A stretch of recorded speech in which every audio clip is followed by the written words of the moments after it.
Six and Mike Peck all out on a motorcycle ride.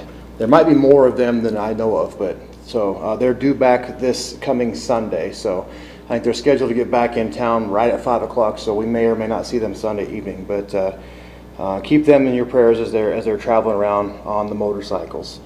Some of our prayer requests that we had announced previous. We did announce that Terry Hansen fell and broke some fingers or his hand. So keep him in your prayers.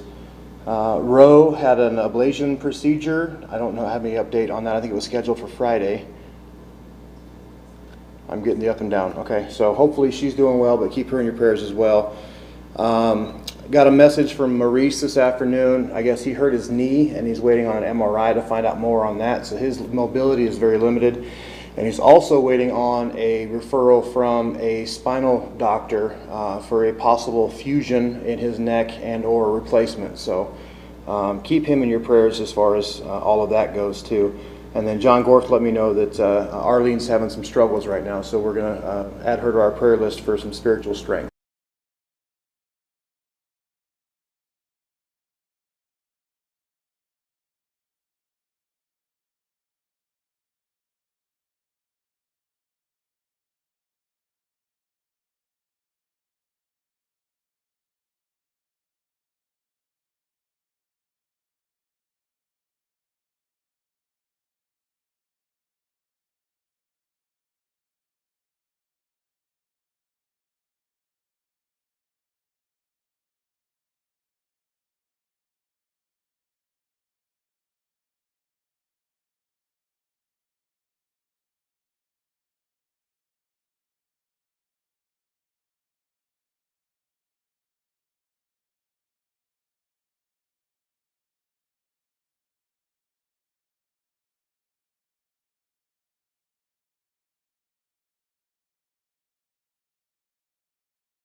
Get that thing on my belt every time when I'm under pressure. All right. Well, good evening. Tonight we're going to be picking up with the kings of Judah. Last couple of weeks we just decided let's finish off what's going on in Israel. And one of the consistent things we see in Israel is they did evil in the sight of the Lord and didn't depart from the sin of Jeroboam. So that is pretty much when they made a comment of the heart of the kings in Israel, that was the comment. They did evil in the sight of the Lord, didn't depart from the sin of Jeroboam. I want to read real quick in Ezekiel 23. This is just kind of an interesting parable that God said through Ezekiel, just to compare the two nations. During the time of Ezekiel, it was... Why am I not finding... All right. During the time of Ezekiel, they were in captivity. So you had the first wave of captivity, 606. The second wave of captivity, 597. That is when Ezekiel went.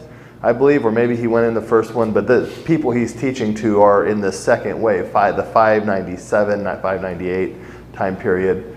And so there's this 10-year gap or whatever until the final destruction of the temple. And in that gap is where Ezekiel is teaching. And he is just sharing what happened.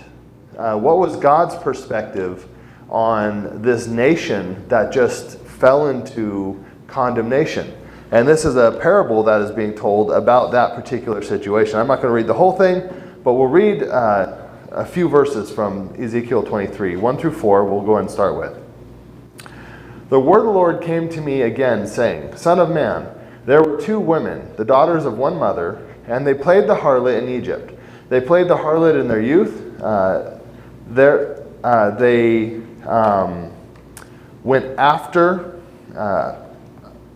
It's not very kid-friendly. I thought I was. They played the harlot in their youth. Their breasts were pressed, and there their virgin bosom was handled. Their names were Oholah and Oholibah, her sister. And they became mine, and they bore sons and daughters. And as for their names, Samaria is Oholah, and Jerusalem is Oholibah. So we'll jump forward into verses 8 through 13. This is talking about Oholah, the Samaria, Israel. She did not forsake her harlotries from the time in Egypt, for in her youth men lain with her, and they handled her virgin bosom and poured out their lust on her. Therefore it gave her into the hand of her lovers, and into the hand of the Assyrians after whom she lusted. They uncovered her nakedness, they took her sons and daughters, but they slew her with the sword. Thus she became a byword among women, and they executed judgments on her. So here it just says, the end result of all of this is, and if you read through it, it's kind of a parallel, but it talks about how the nation wanted the good things that Assyria had, the purple clothing and the military leaders and the chariots and the way they did their army. And so they just started looking out at all these nations and saying, I want what they have. And so you kind of see the nation was after more than what God gave them. And it says that there's an older sister and a younger sister. The younger sister is watching what's happening with the older sister, and she gets totally destroyed and taken off into captivity. Now, look what it says in verse 11. Now her sister Oholibah, Jerusalem, saw this, yet she was more corrupt in her lust than she, and her harlotries were more than her sisters, more than the harlotries of her sisters. She lusted after the Assyrians, governors and officials, the ones near, magnificently dressed, horsemen riding on horses, all of them desirable young men. I saw that she had defiled herself. They both took the same way. So she increased her harlotries, and so you just see this. This is where we're at. Israel is taken away. It's obvious every one of their kings were evil. They stuck with the sin of Jeroboam. They had some Baal worship in there. What we're going to see tonight is Jerusalem hit critical mass. They kind of have been playing this balancing act where Solomon brought in some idols, but you'd have some good kings who didn't take away the idols, but they were God-fearing and they did good for the nation, and you'd have a bad king and he'd set them back a little, but they weren't quite committed to the idolatry. Well, here tonight we're going to hit critical mass, where we have a king who goes all in, just like Ahab went all in. So Ahaz is the guy who goes all in, easy to remember. And he goes all in on the idolatry. And from this point forward, we'll have good kings, but the people have been corrupted. And that's what you're going to see happening in this, is you're going to see the corruption of the people, the degradation of the people, and their course down into judgment.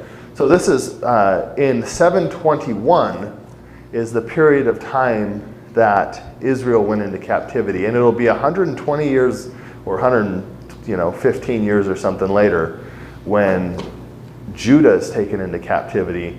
But that 115 years is pretty rough. 55 years of it, Manasseh is king. And so you start seeing judgment coming up. But that's kind of where we're at. But in the kings of Judah, it's interesting to me that I think all three of the guys we're going to look at tonight, they're all in the lineage of Jesus. You go to Matthew, these three guys are named off one right after the other. And so you really see, just as far as the connection to what we're reading, there's an importance to Christianity, because these are the books that they use to affirm the lineage of the Christ. So you use books like, this is a prophet-written book, inspired of God, and so the lineage in this is reliable.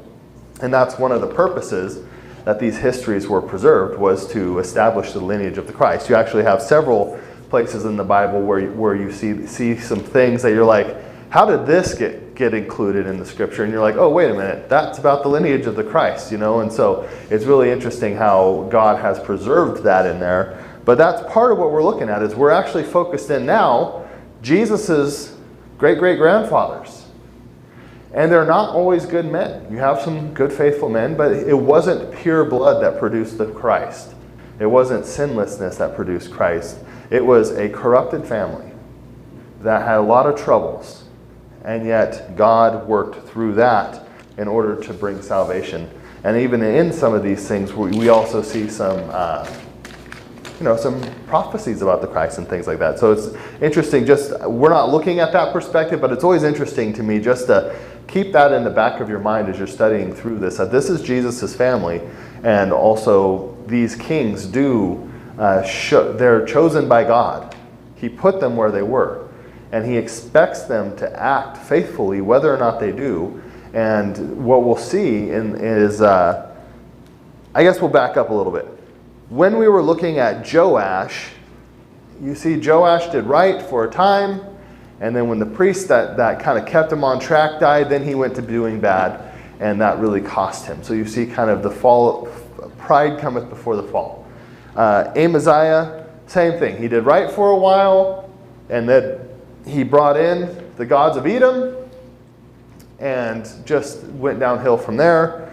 Uzziah was a pretty good man, good king, got too big for his britches, decided I'm going to go in and offer incense in the temple myself.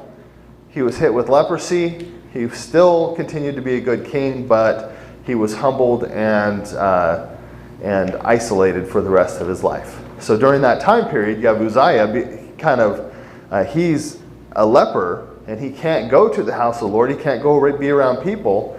His son Jotham, who's the next king we're looking at, has to step up. But what we see here is a pattern of behavior. A faithful beginning, but the faith wasn't their own, and also their pride got in the way. And so you can see what is the impact of pride. These three kings really show you.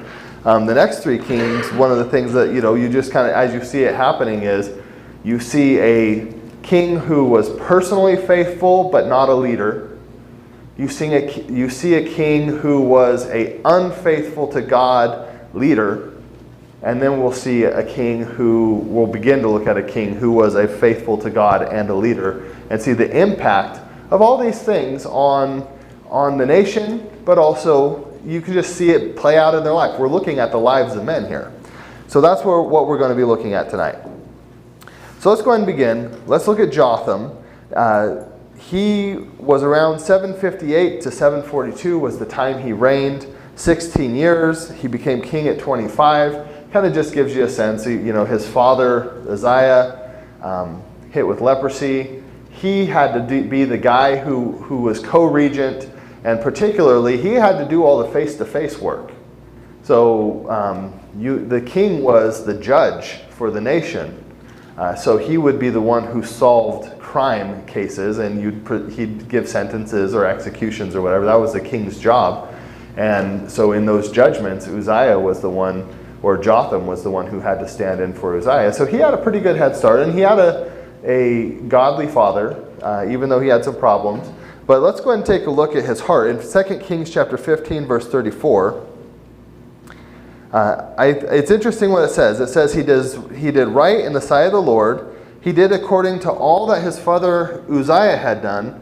Only the high places were not taken away. The people still sacrificed and burned incense on the high places. So here you see, it just says that he followed Uzziah's example. His dad was faithful, didn't take away the high places. He was faithful, didn't take away the high places. But then if we look in Second Chronicles chapter 27, there's an additional piece of information in this.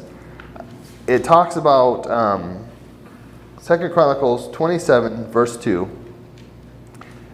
He did right in the sight of the Lord, according to all his father Uzziah had done. However, he did not enter the temple of the Lord. So there you go. Uzziah, he did one thing that Jotham did not do. He was faithful like Uzziah, but he didn't get too big for his britches in that he was going to go offer do the priest job. He learned from watching his dad. So maybe I guess my kids are the only ones here. My kids, if you see your dad make a mistake, you can still learn from that and not do it yourself, right? So that's one of the things that we see here is he saw his dad make a major mistake. It had a cost to him, so he decided, I'm never going to do that. But here you see his heart. So that's a good thing, really. I mean, that's a good quality to have to see that and to learn from it and to honor God in the right way. But notice the second part of this. However, he did not enter the temple of the Lord, but the people continued acting corruptly.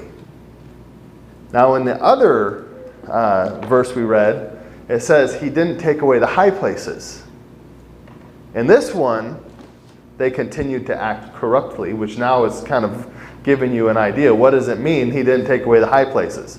He let the people go worship God or worship gods in whatever way they wanted without leading them.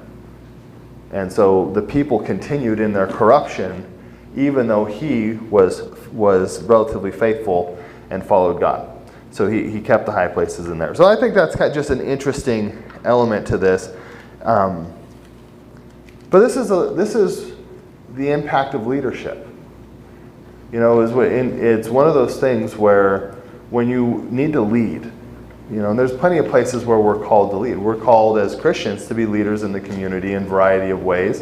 It might just be in your neighborhood. As parents, we're called to be leaders in our family, or grandparents, you're leaders in your family.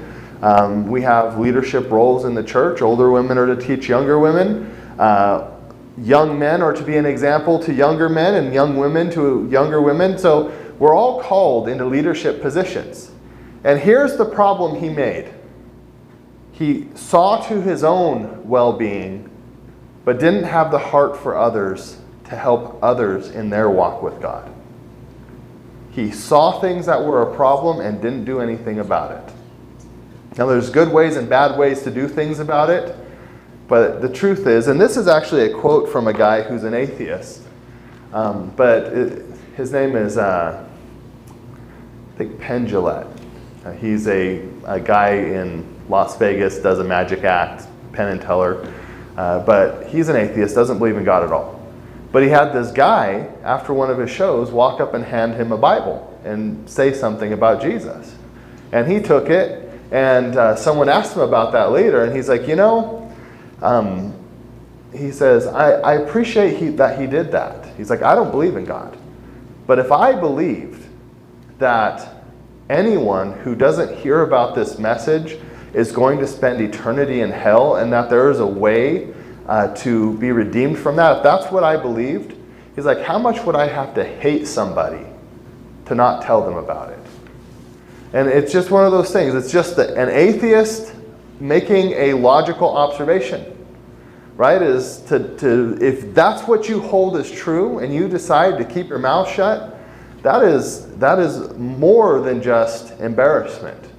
It's like you're withholding, if that's what you believe is true, and you're knowingly withholding that information when you know that I might be at risk for that, he's like, how can you consider that loving? But you know, as Christians and as leaders, we have that responsibility. We need to, in right ways, because there are some people who just want to be, you know, go be a hammer or something, or what did my dad say is the Finley method is blunt force trauma. You know, some people want to take that route, and that's not godly either.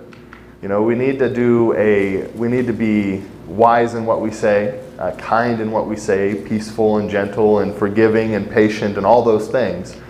but we do need to say something. We need to find a way to speak with wisdom but not let that stuff go. And that's really what we see here is the people continue doing wrong because the guy God put in the position to lead refused to follow the Lord in that.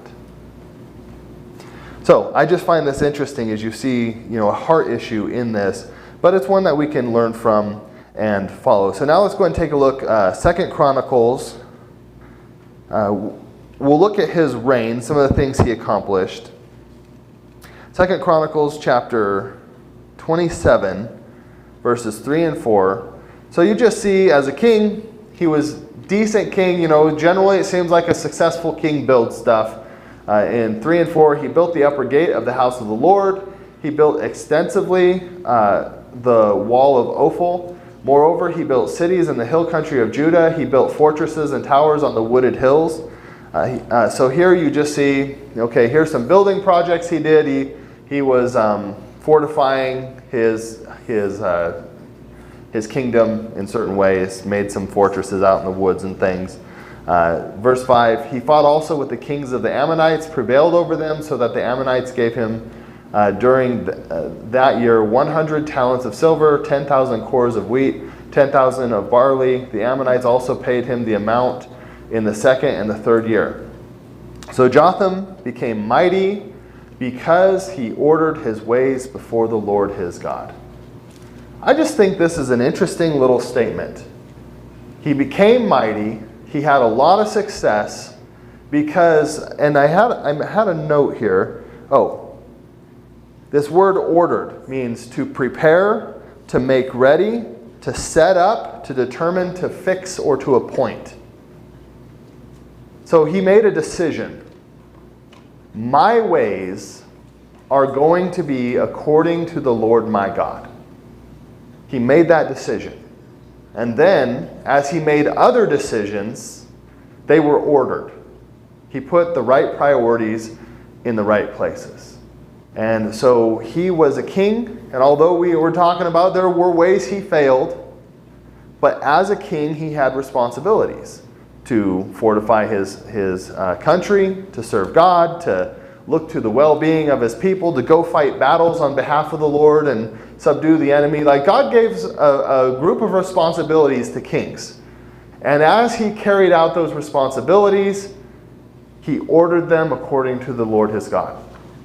And because he did that, the Lord let him have success.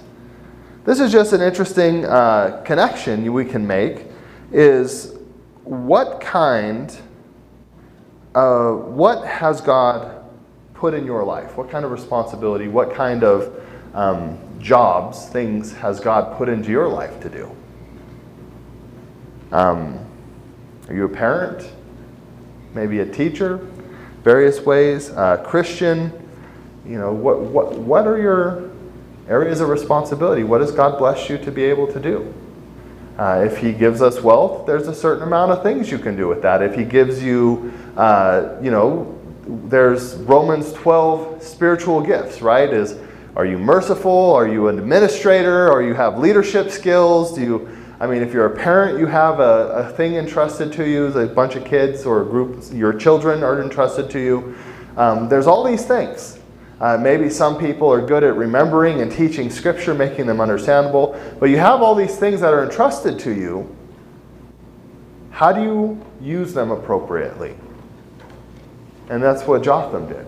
He ordered his ways before the Lord his God. He set his priorities and kept those priorities straight, so everything he did was in response to serving the Lord. And because he did that, God blessed him. And there's some things Jesus talks about that, right? If you pray according to my will, you'll get it. And it's not about getting things, but if Jesus says, go out and teach, seek and save the lost, and you pray, Lord, let me seek and save the lost, he's going to work on your behalf doing that.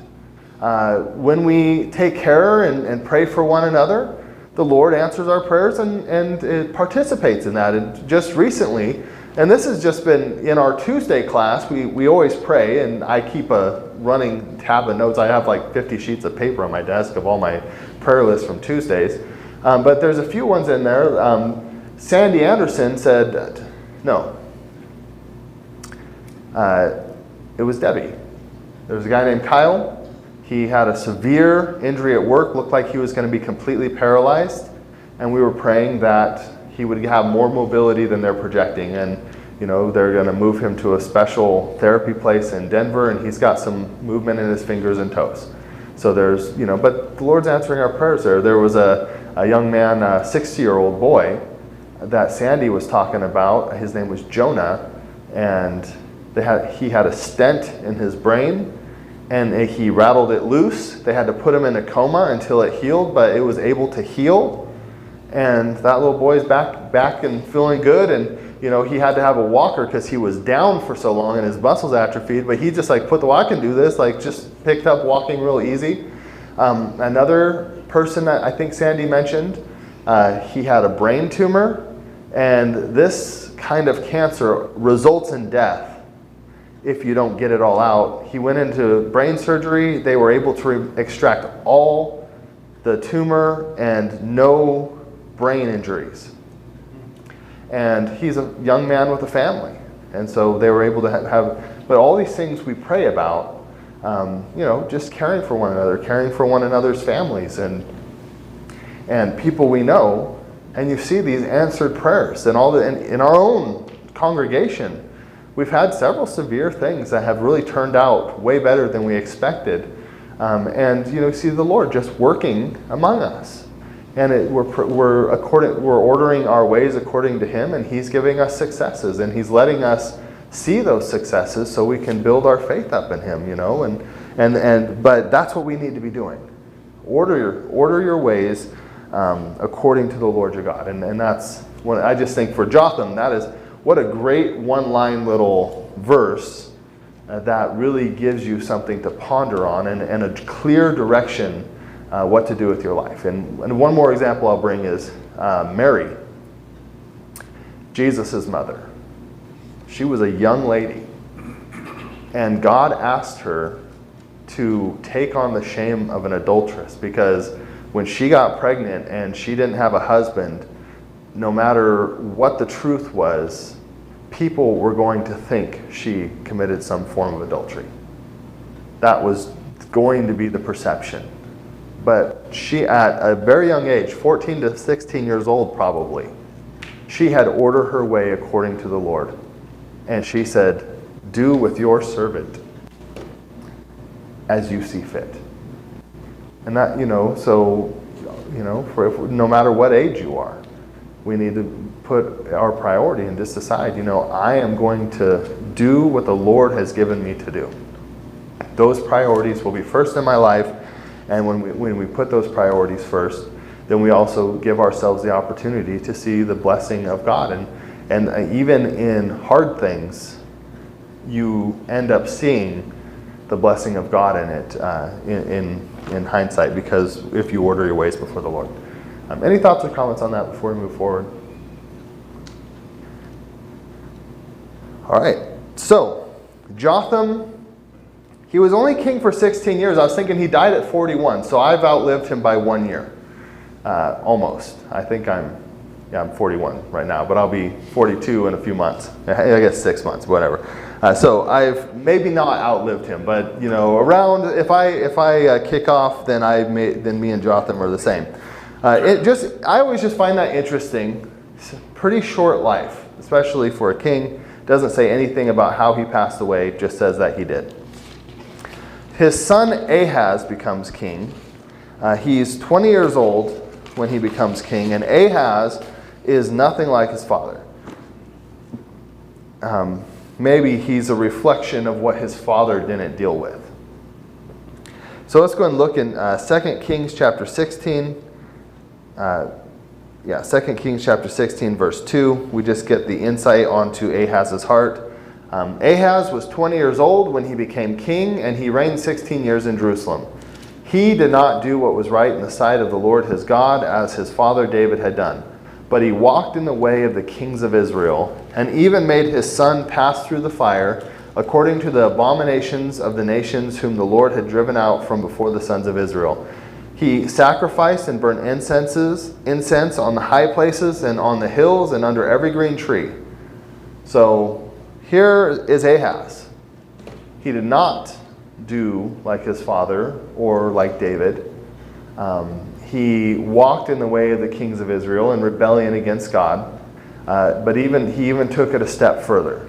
So we're talking about Oholibah, or whatever, and Oholibah, and we saw what happened with Israel. Right now, they're in this turmoil in Israel. Pekah is king, which means, I can't remember all their names, but the guy was king for a month and he was murdered. The guy was king for 6 months and he was murdered. Then his son was king for, and Pekah is, so it is not good in Israel right now.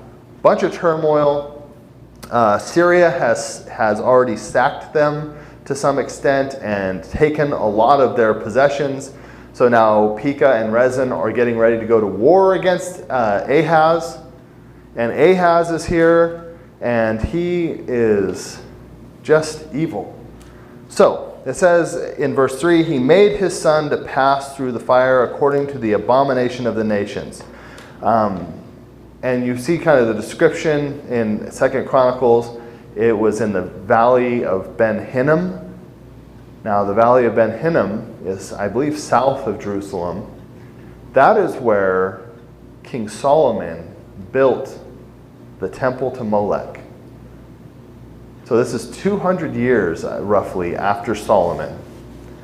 And there have been several good kings, but if you remember, a lot of those kings said they continued to allow them to worship in the high places. This temple was never destroyed. So there's this temple to Molech. I have this picture. I just think it's like sad because you see the mom right here. It's like, what would make you do this? The way, at least, some speculation on this, I'm sure, but you kind of see the picture. There's the hands over the fire. They would place their child in the hands of that idol, and it would burn to death over that fire. Like, that is how, when it says they made their son pass through the fire, that's what that's talking about.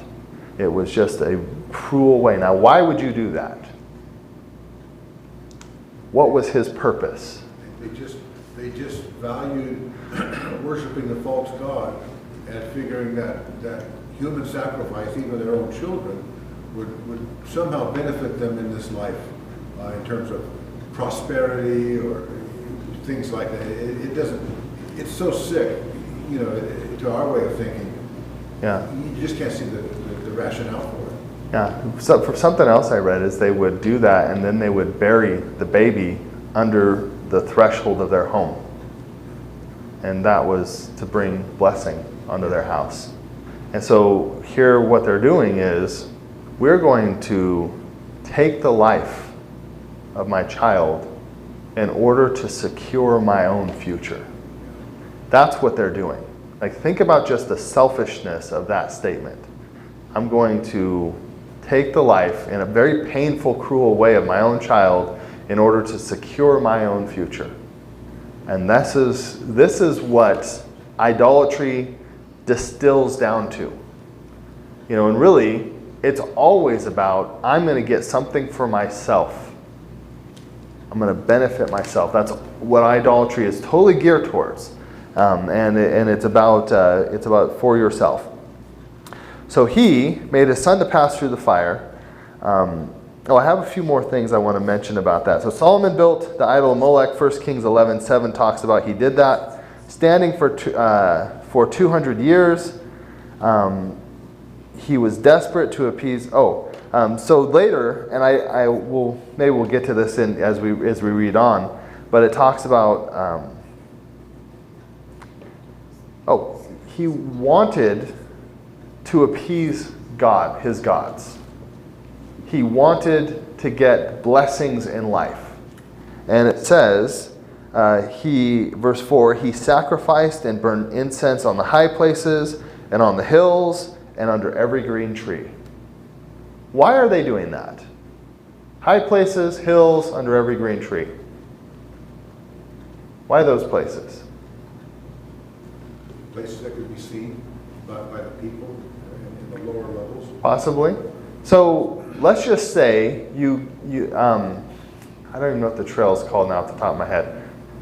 Anyway, there's these trails that kind of up on a high position over Lake Coeur d'Alene. If you go out on them in this morning, you can see like the lake down below and you can see the sunrise. How do you feel when you're standing in an area like that? Pretty awesome. Does it feel like, doesn't it give you a feeling, like a sense of something? Yeah. And so maybe there's a God here. That's what they're doing. Maybe there's a God here. Let's burn some incense here. Well, for them, maybe you got a hot day and you got this big green tree on a hot day and you're in that shade and there's a cool breeze. Feels pretty good. Maybe there's a God here. You might, so around here, maybe it would be by the shore of the lake and under a tree, whatever it is, up on the mountains. But that's the idea. Is they're trying to identify God with their feelings. I feel like maybe there's a God here. I feel like there's a God up here. Maybe there's a God over here. Well, we get that today where people say, I go and worship God my way by going out into nature and observing His beauty. It's Yeah. the same thing. It's Yeah. the same attitude. It's the exact same thing. Now, maybe not the form of the worship They takes. don't go through the ritual of Yeah. lighting anything, but that's their response. Yeah, it's not the form that the rituals and the worship takes, but the sense. Yeah. It's the same thing. And this is one of those things where you realize is people who don't know God, who don't go with what God has revealed about Himself, they're left to search using their own senses. I feel like there's a God here. I feel like there's a God over here. And this is what Paul talked about. This is the Sermon on Mars Hill, Acts chapter 17. It says, He made from one man every nation of mankind to live on the face of the earth, having determined their appointed times and boundaries of their habitation, that they would seek God, if perhaps they might grope for Him and find Him, though He is not far from each one of us. For in Him we live and move and exist, and even some of your own poets have said, for we are also His children. Notice how he describes the Gentiles' search for God. They are seeking and groping. That's the idea of a guy who's blind trying to find his way down the street. And he's like, oh, maybe where's God at? Where's it at? And that's what they're doing.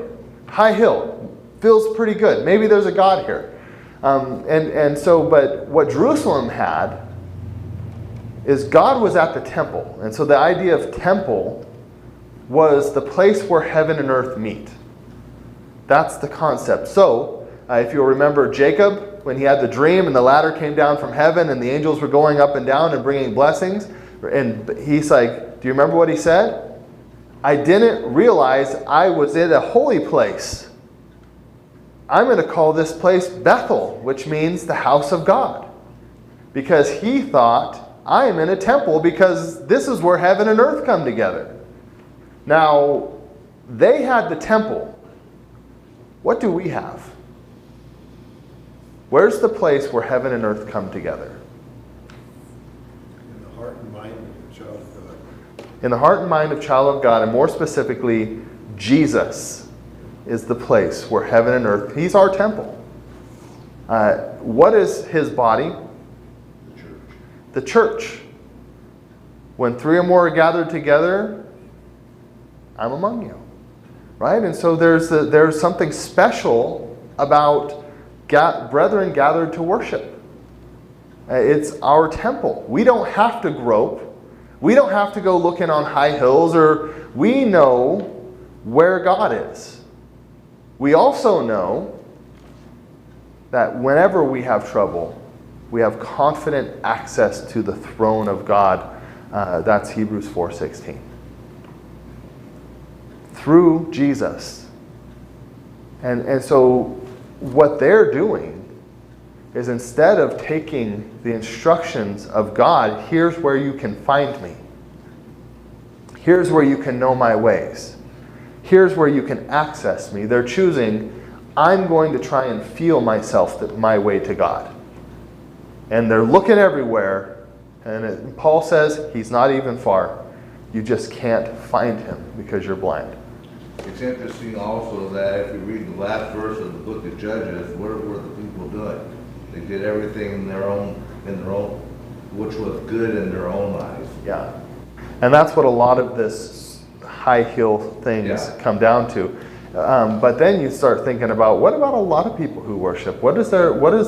On what basis do they determine where and how they're going to worship God? Talking about today. Yeah, today. A lot of it's about, how do I feel when I do it? What makes me feel good? Where do I experience God? They're taking on some of the same, and that's what you would call the carnal nature, is you're starting to use your flesh to determine who God is instead of using the Spirit of God to determine who God is. And that's something that we need to be careful of, is our worship it's not about how you feel, it's about what you know, what God has revealed.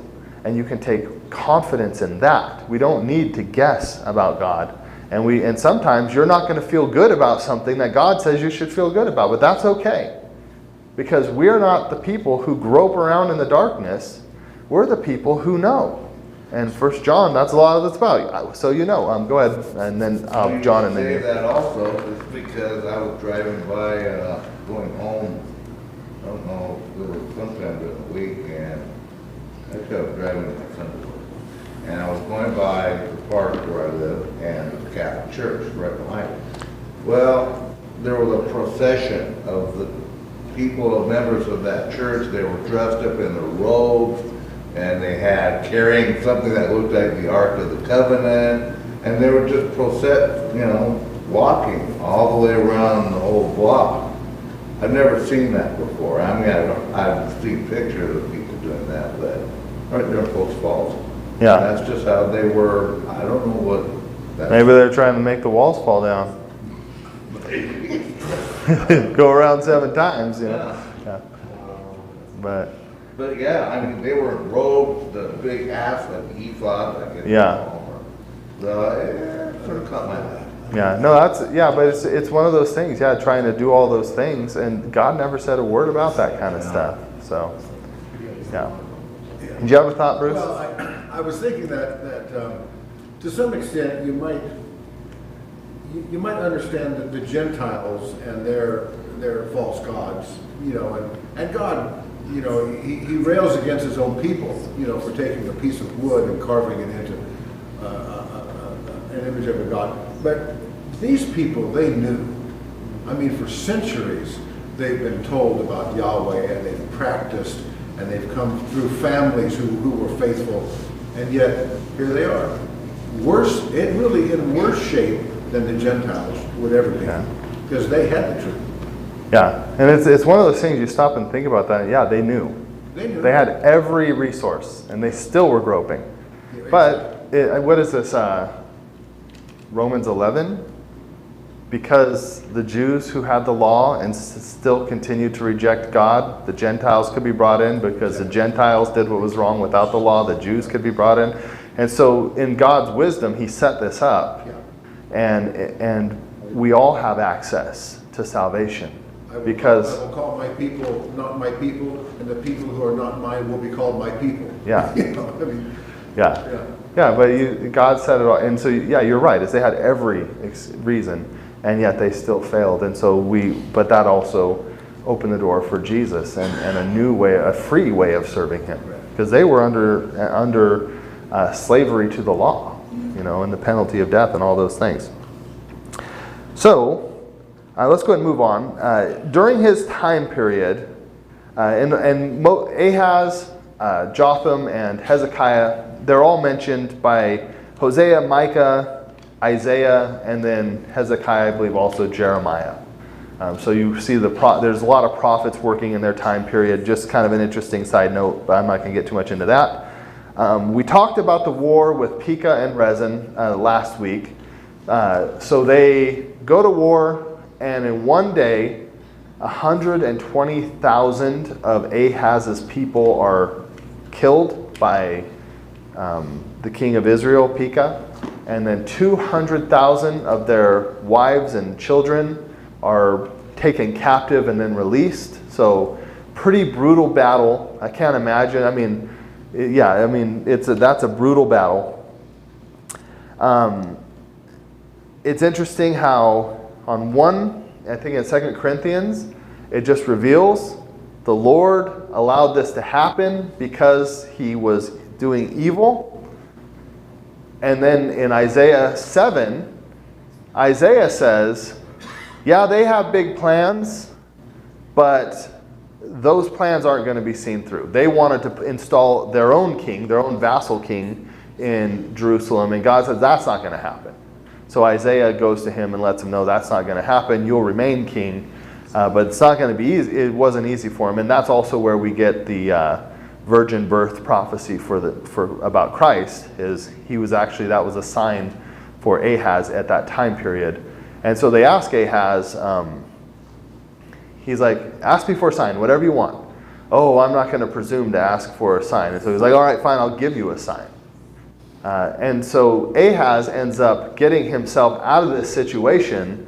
He sent some money to the king of Assyria, and the king of Assyria came down and conquered Damascus and eventually laid siege to Samaria shortly after. But he comes down and conquers Damascus. So he goes up to Damascus to see the king, and while he's up there, he sees this beautiful altar. And he has a plan of that altar drawn up, and he sends it back home to, it's not Uriah, it's Uriah, I believe.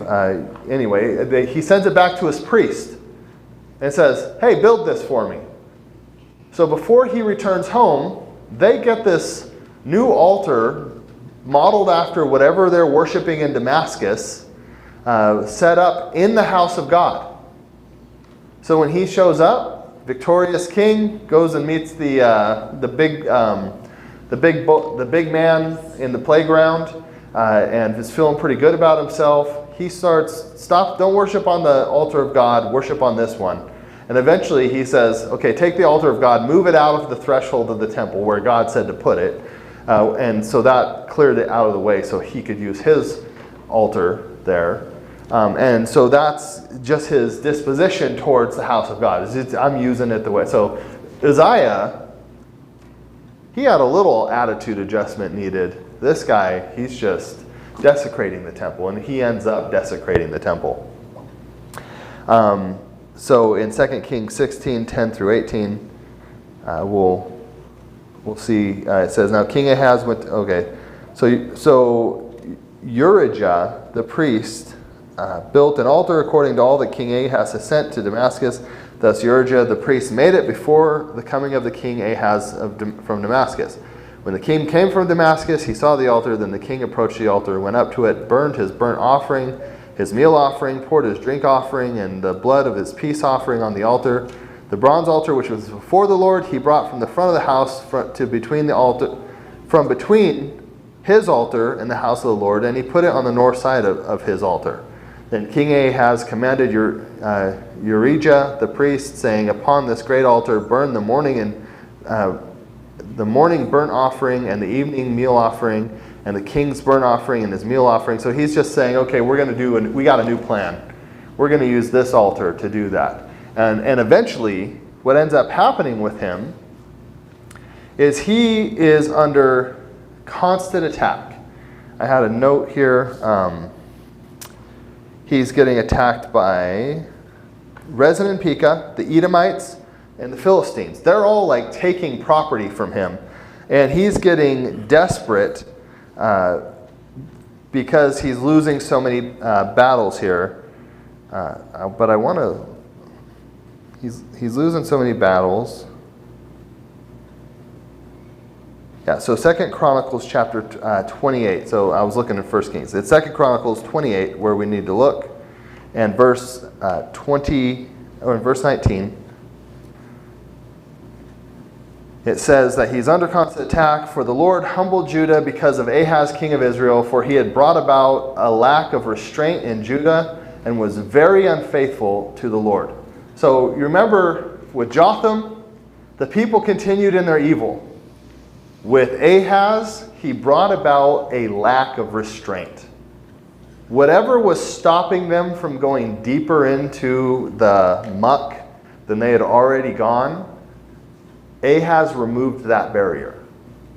Look in verse 22. Now in his time of distress, this same king Ahaz became yet more unfaithful to the Lord. For he sacrificed to the gods of Damascus, which had defeated him, and said, because the gods of the king of Aram helped them, I will sacrifice to them, that they may help me. But they became the downfall of him and all Israel. Now, you got to have just a little more respect for Ahaz than for Amaziah. Amaziah went and conquered Edom and then started worshiping their gods. I don't see the logic behind that, but we see at least they're thinking in these terms, right? Because here Ahaz is saying, well, the gods of Damascus, whose altar I happen to have an exact copy of, the gods of Damascus beat me, so now I'm going to worship them so they can help me beat the other guys. So at least there's some form of logic in that. So Amaziah just was off, I think, in that. But this says, even though he did that, it became his downfall. I just find that just an interesting, you see with Jotham, he ordered his way before the Lord, and God was his helper. With Ahaz, in his time of need, he became more wicked, and that wickedness became the downfall of him and of all Israel. But I think really Judah is what it's talking about there. But to me, it's just interesting to see how this all plays out in this. Is what a evil king. So now,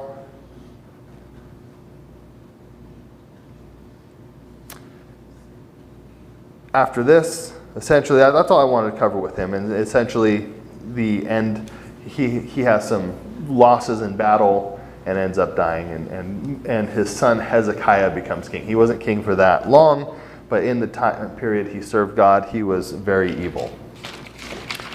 So now let's go ahead and switch to Hezekiah. Any thoughts or comments on that before we move forward? Okay, let's look at Hezekiah then for a minute. 727 to 721. That's not right. It should be 7. I'm not exactly sure. My math is off somewhere in there. That's not right. I couldn't tell you what it was off the top of my head. But 721 is the proper ending time. It just needs to back up whatever that is maybe 748, 9 or something, 750 anyway. That timing's off. But he was king. 721 is the year Israel fell. So it kind of gives you. So as they're having kind of their last death throes, if you will, Hezekiah is reforming Judah. Just kind of an interesting thing. One of the things that happens that's we're going to spend all next week about Hezekiah. There was just too much information about him. One of the things that happens, he's like, okay, we're cleaning the temple, we're getting it, we're consecrating it, we're getting it all ready, we're going to have the Passover. And he doesn't just invite his own nation, he invites all of Israel. He sends invites out to all of Israel, and it says most of them laughed at him. But a few guys from, a couple of tribes, they came and celebrated the Passover with him. So he invited a lot of people, got a small response. I think that's generally, you say about 2 or 3% response from a male invite is doing pretty good. So I think maybe that's what he got. But it's just interesting. This is what Hezekiah, he's down here reforming Judah and inviting Israel to join him in worshiping God. In the meantime, they're heading straight into judgment.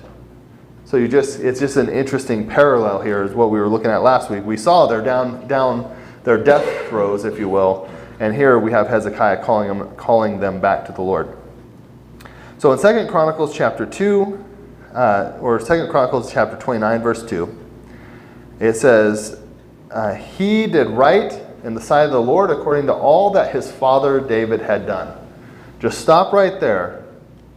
Not everybody's done according to David. Hezekiah was a great king.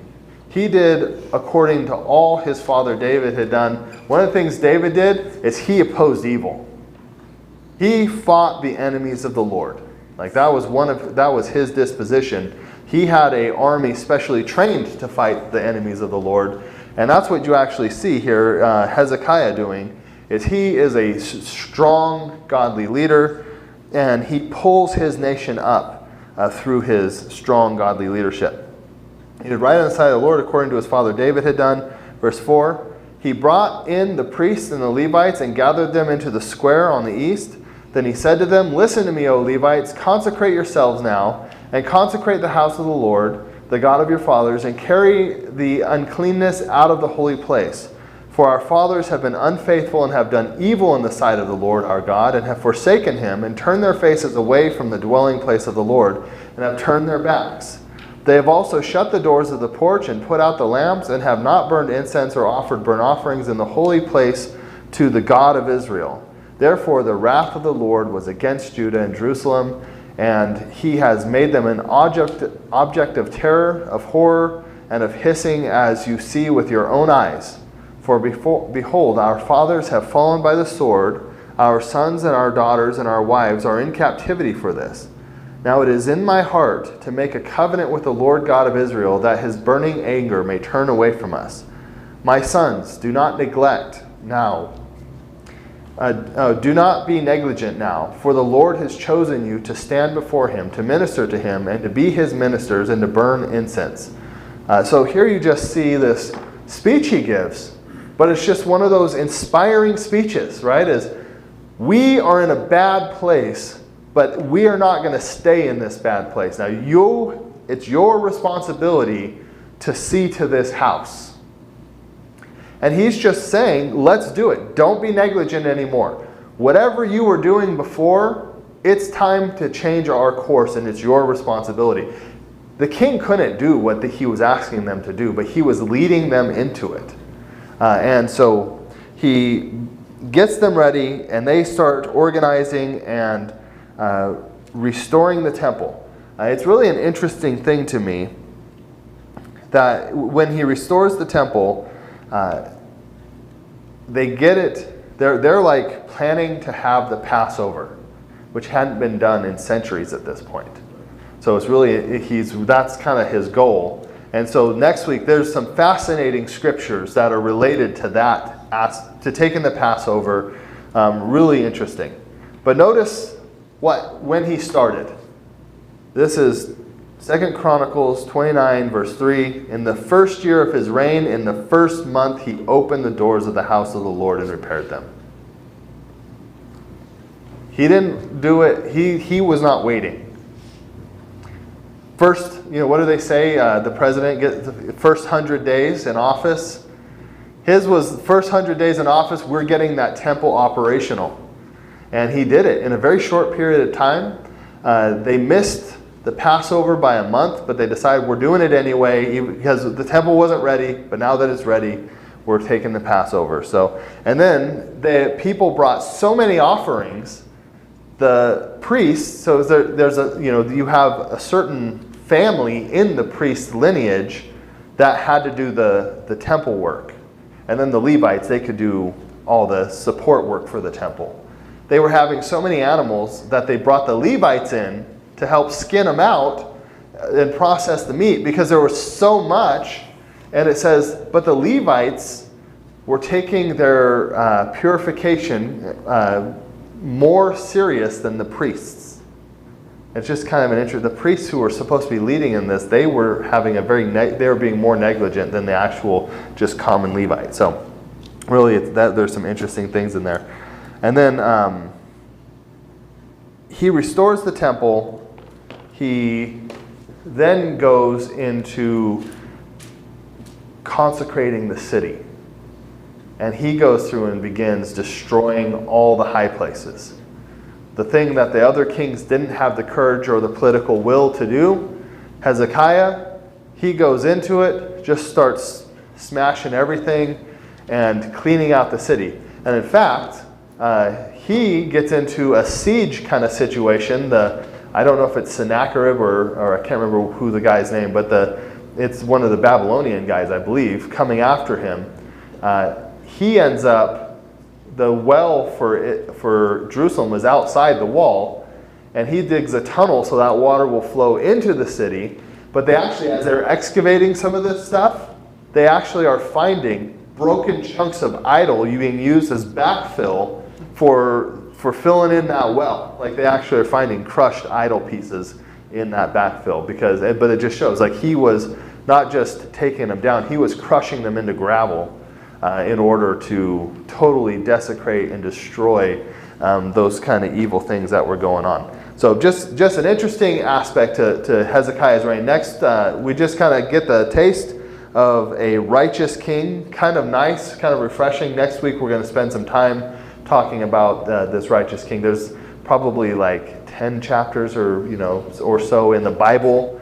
There's several chapters of Isaiah, several chapters in Kings, Second Kings, and several chapters in Second Chronicles that deal with him. And so we've got to sort all that out next week. Do you know who Hezekiah's dad was? I thought it was Jotham. Is it Hezekiah? Oh, Ahaz, yeah. Not Jotham, Ahaz. That's what I meant to say. So Hezekiah was 25 when he became king, and his dad died when he was 36. He was 36. Yeah. Yeah. Oh, Yeah. So this is actually between Hezekiah and Jotham. They say there was a 5-year interregnum, or maybe a 5-year interregnum that just basically means a time without a king in Ahaz's reign.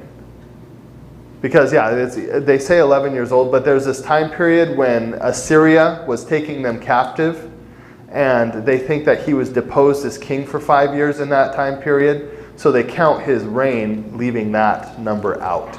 And so that's what their speculation is on it. So that would put him up at the right age for that stuff. But yeah, that was something I had stumbled across, but I just can't put everything in. But yeah, but they believe that he was deposed for a time when Assyria was laying siege against him. So yeah, good question though. I like those. Those are the kind of questions I like, because I always kind of, you see that, I'm interested in finding those answers. So yeah. So it kind of makes you wonder the severe contrast between Ahaz and Hezekiah. What was the influence?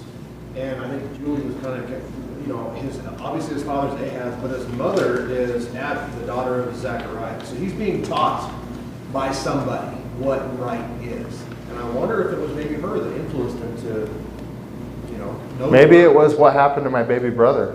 Yeah, that too. I mean, maybe something like that. If he had to actually live through things like that, then maybe. Ahaz wasn't teaching him the right thing, so somebody was teaching him what should be, be done. Because instantly he, restores the temple and starts doing the right thing. So yeah, it's kind of interesting on where that influence might have come from. Maybe it's the mother. Yeah, maybe it was. And you said she was the daughter of Zechariah, the guy who. Uzziah. Was it Uzziah? Yes. Okay, no, it wasn't Uzziah, because he's the guy who got leprosy. It was the guy before him. But yeah, I know what you're talking about. Maybe. Anyway, I'm with you.